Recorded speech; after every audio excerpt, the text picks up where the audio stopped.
Magandang araw sa inyong lahat mga ka-isko. Ako nga pala ulit si Isko Lord at ngayon ay magsosolve tayo ng mga quadratic equations using the quadratic formula.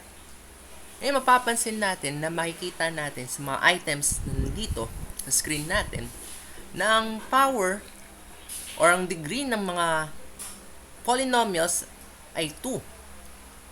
So ibig sabihin kapag ganito ang ating mga polynomials, may tuturing natin siya mga quadratic.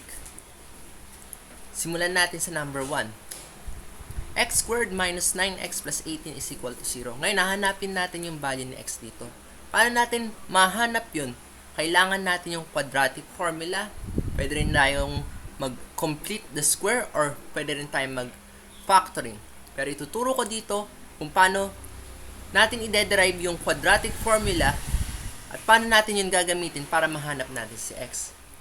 Kaso, ang may problema tayo ngayon. Hindi ko matandaan kung anong formula ni quadratic. Kung anong formula ng quadratic. Paano natin makukuha si x using the quadratic formula. Nalimutan ko kung paano yun. So, paano natin gagamitan to ng quadratic formula kung hindi ko maalala.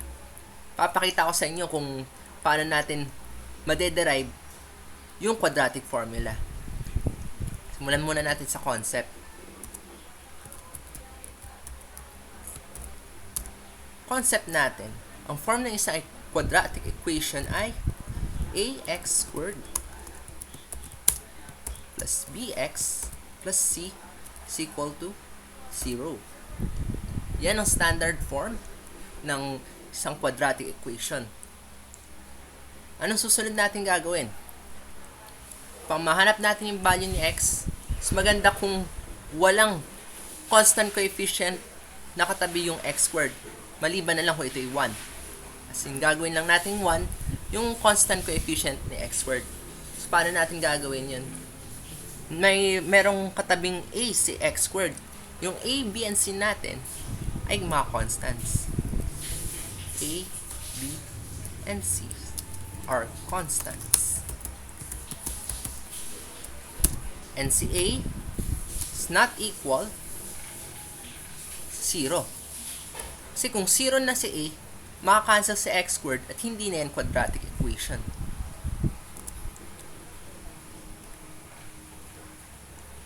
Kaya paano yung gagawin natin dito para makuha natin yung quadratic formula? Divide natin both sides of the equation by a.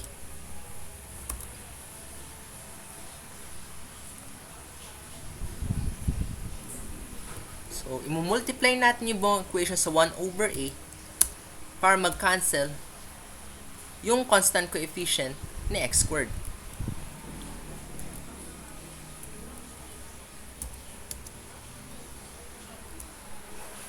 Then, pag nagawa na natin yung operation sa taas, makukuha natin ay x squared plus b over a x plus c over a is equal to 0. Ano pong susunod na gagawin natin dyan? I-transpose natin sa c over a para makagawa tayo ng technique na tinatawag na completing the square.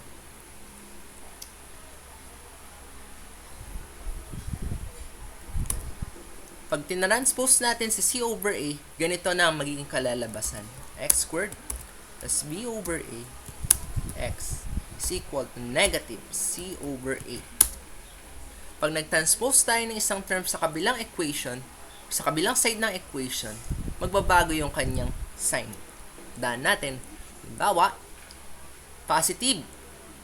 Ang isang term sa left side, sa right side, pag inilipat siya sa right side, magbabago yung kanyang sign from positive maging negative. Ganon din naman kapag negative sa left side, pag ilipat sa right side o na-transpose sa right side, magiging positive na siya.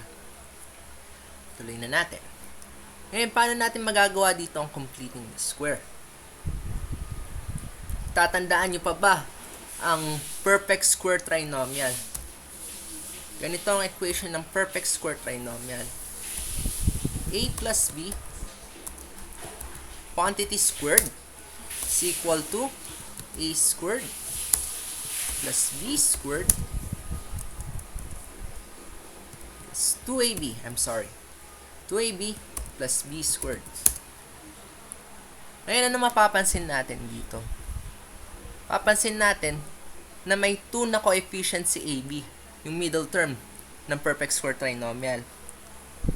Kailangan nating makuha si b squared o kahit mismo si b. Papansin natin ang ratio ni constant coefficient ratio ni 2ab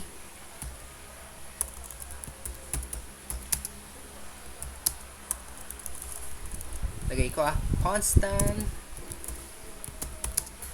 coefficient ni 2ab at ni b ay 2:1. Kaya, masasabi natin kapag si middle term ay merong constant coefficient na 1, then, magiging 1/2 constant coefficient nung second term sa binomial na naka-quantity squared. So, anong ibig sabihin yan? Papansin natin dito, nasa form na siya nito, a squared plus 2ab. Kulang na lang siya ng b squared. Para makuha natin si b squared, mapapansin natin, ito yung ating middle term, b over a. So, ang ibig sabihin nito, b over a is to b over 2a. So, yan yung gagamitin natin para makuha natin para magawa natin completing the square.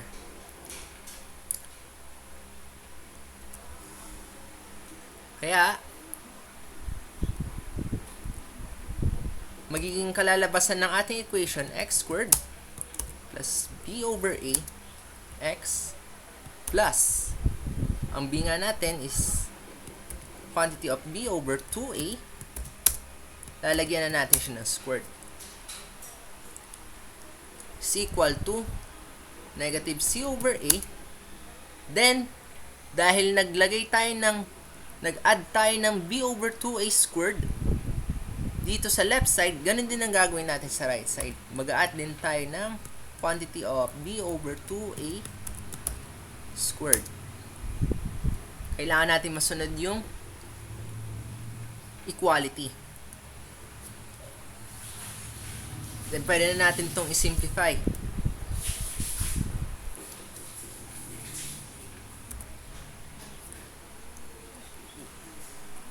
Simplify natin to as sa form nito, a plus b squared. Magiging ganito na siya. Magiging x plus b over 2a squared is equal to negative c over a plus, simplify natin to by distributing the square sa b at saka kay 2a. Magiging b squared over 4, which is equal to 2 squared a squared.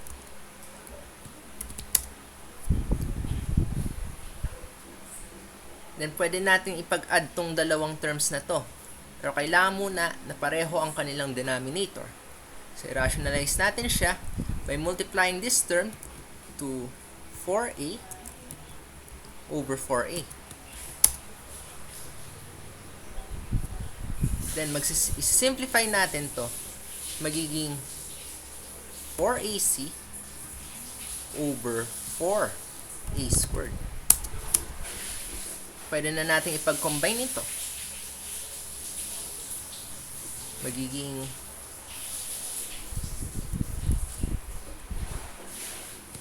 b squared minus 4ac over 4a squared.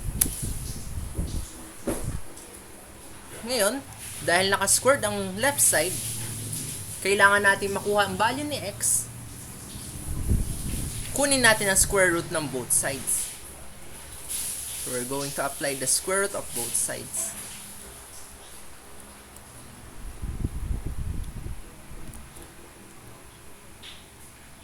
sa left side, magiging square root ni x plus b, quantity of x plus b over 2a squared, then is equal to the square root of b squared minus 4ac over 4a squared.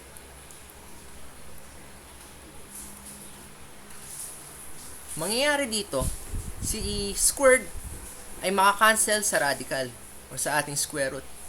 Magiging kalalabasan ng ating left side is equal to x plus b over 2a is equal to. Ngayon, pwede natin i-distribute yung radical sign sa numerator and sa denominator. Magiging ganito na siya. Square root of b squared minus 4ac over square root of 4a squared. Pag na-simplify natin ito, dahil isa tong perfect square, magiging 2a na lang siya. And pag nag-square root tayo, don't forget na lagi tayong merong plus minus. Dahil tandaan natin, pag kinukuha natin ang square root, ay papakita ko sa inyo. A squared is equal to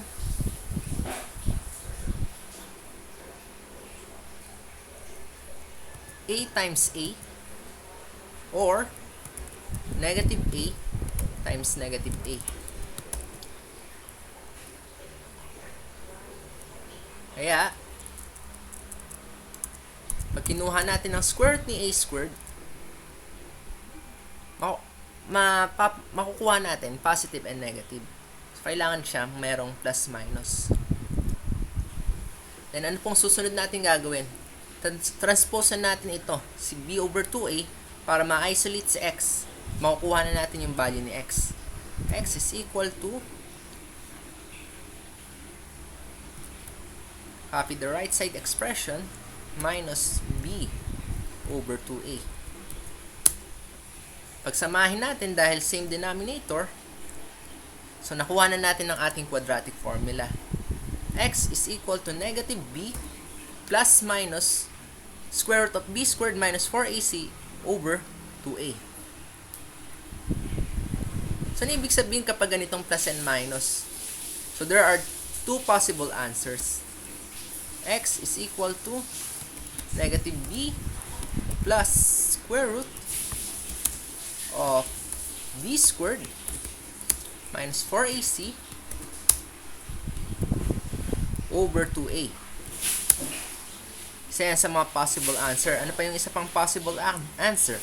X is equal to negative b minus square root of b squared minus 4ac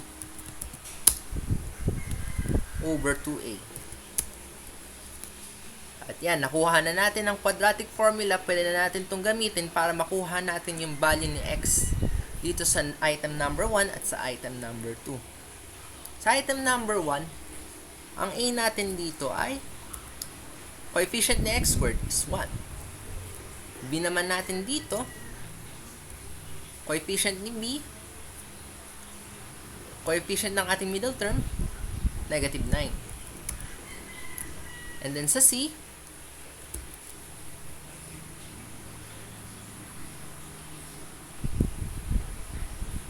ang ating c is our constant, which is 18. Pwede natin i-plug in ang mga values na ito para makuha natin si x.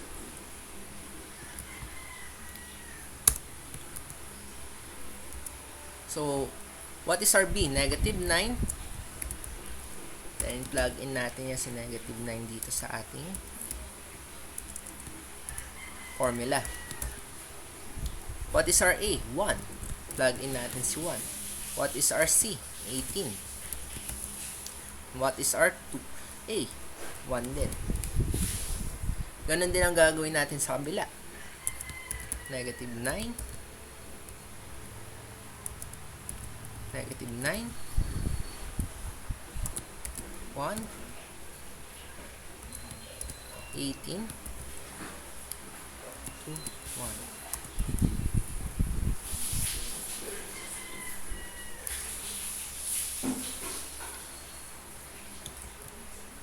Unahin muna natin yung sa may positive. Negative times negative 9, magiging positive 9 na siya. Then, negative 9 squared is equal to 81. Minus 4 times 1 times 18. Ating sagot dyan ay 72.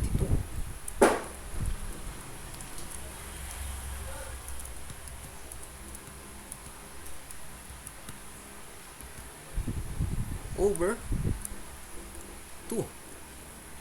Then, simplify na natin. 81 minus 72 is 9. Tapos, pag kinuha natin yung square root ni 9, magiging 3. So, 9 plus square root of 9 is 3 over 2. Then, pagsamahin natin, 9 plus 3, 12. 12 over 2 is 6. Yan ang ating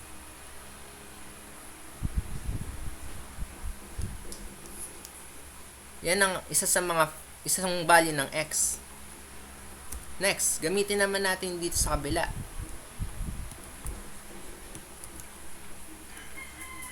Simplify. Magiging 9 na lang siya. Positive 9. And then, 81.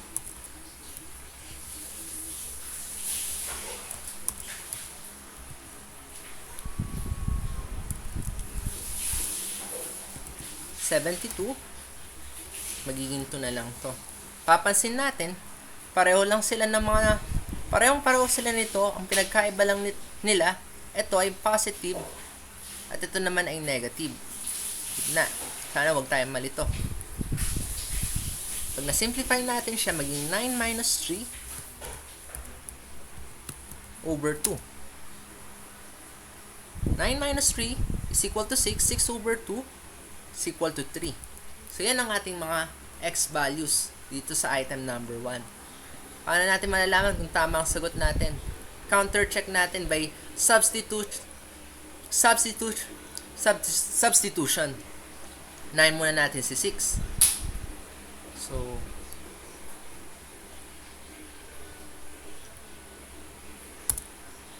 using direct substitution,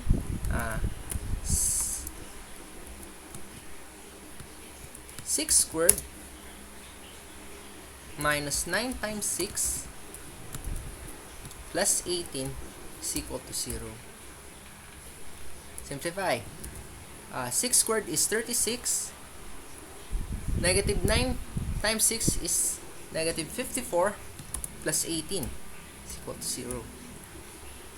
Then 36 plus 18 is equal to 54 minus 54 is equal to 0. Then we can get 0 is equal to 0, which is true. And ibig sabihin, tama yung value ng x natin, which na si 6. Next, substitute naman natin si 3. 3 squared minus 9 times 3 plus 18 is equal to 0. 3 squared is 9. Negative 9 times 3 is equal to negative 27 plus 18 is equal to 0. Then combine. 9 plus 18 is 27 minus 27. Then pag sinimplify natin yan, magiging 0, which is true. Therefore, the values of x for the equation x squared minus 9x plus 18 is 6 and 3. Yan yung mga values ng x natin.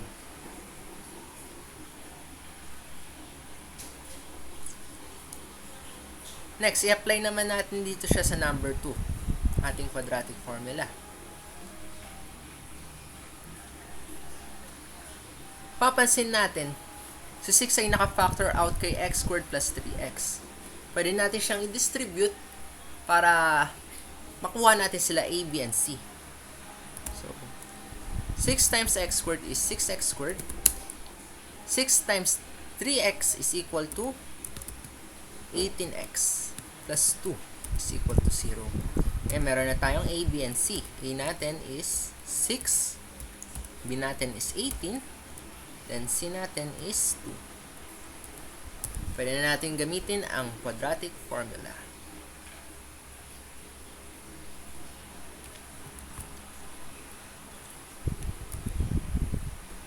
Our B is 18. 18 times negative 1 is negative 18. 18 squared.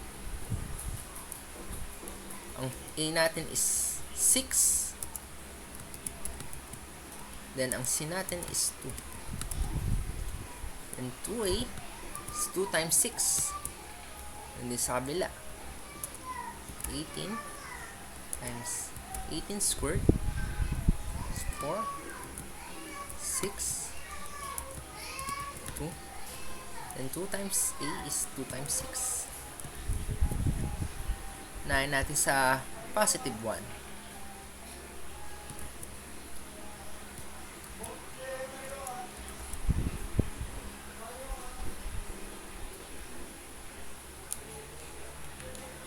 Simplify na natin. 18 squared is equal to 324. Minus 4 times 6 is 24 times 2. 24 times 2 is 48.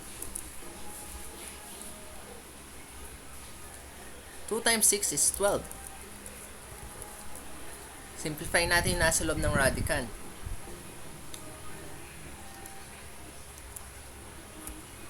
Yung x is equal to negative 18 plus square root of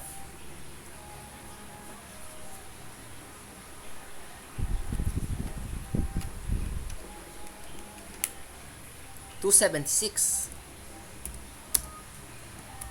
over 12. Is 276 a perfect square? 276 is not a perfect square, but para malaman natin at mapatunayan, pwede natin siyang i-prime factor. Gumamit tayo ng prime factorization kay 276. 276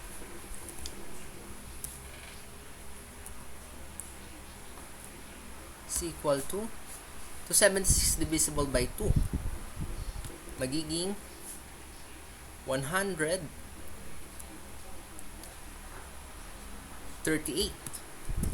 2 times 138 is 276. Mapapansin natin si 138 din ay divisible by 2. So, factor out natin siya. 2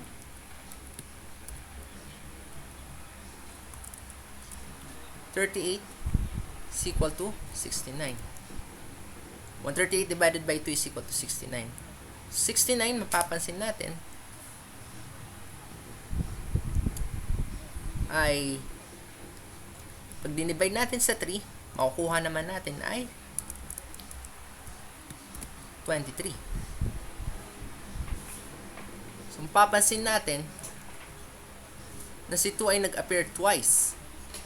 Pinagsama natin ito, magiging 2 raised to 2 or 2 squared. So, ito sa mga perfect square, kaya pwede natin itong i-factor out. So, 69. 2 squared times 69 is equal to 276. I-apply natin siya dito.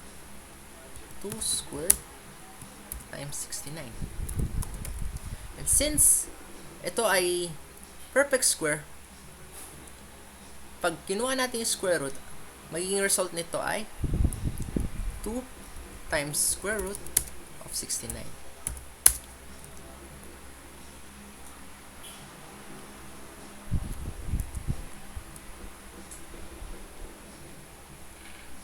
Ngayon, pwede nating distribute yung divisor natin sa ating dividend. Makukuha natin negative 18 divided by 12 plus 2 square root of 69 divided by 12.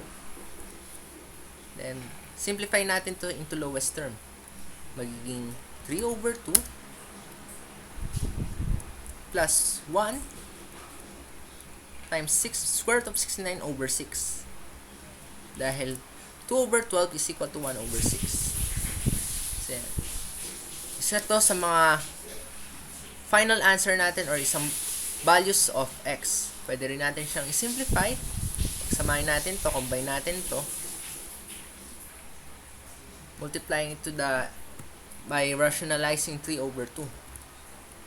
Para magkaroon tayo ng denominator na 6. Magiging 9 over 6.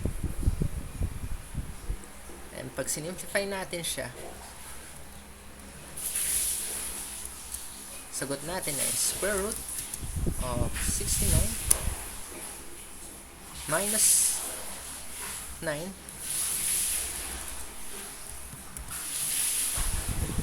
negative 9, or pwede rin natin sabihin negative 9 plus square root of 69 over 6. Yan. And mapapansin natin, pinagkaiba lang, positive yung nasa labas, negative yung nasa labas ng radical sa isang x natin, negative naman yung nasa labas ng radical ng isa pang x natin. So, isa pang possible value ng x is equal to negative 9 minus square root of 69 over 6. So, yan. Nakuha na natin ang dalawang values ng x sa ating quadratic equation. Salamat sa pakikinig. Maaari nyong i-like, share, and subscribe to my channel. And maasa pa ako na marami pa kayong matututunan sa aking channel. Sa muli mga kaisko, mag-ingat kayo.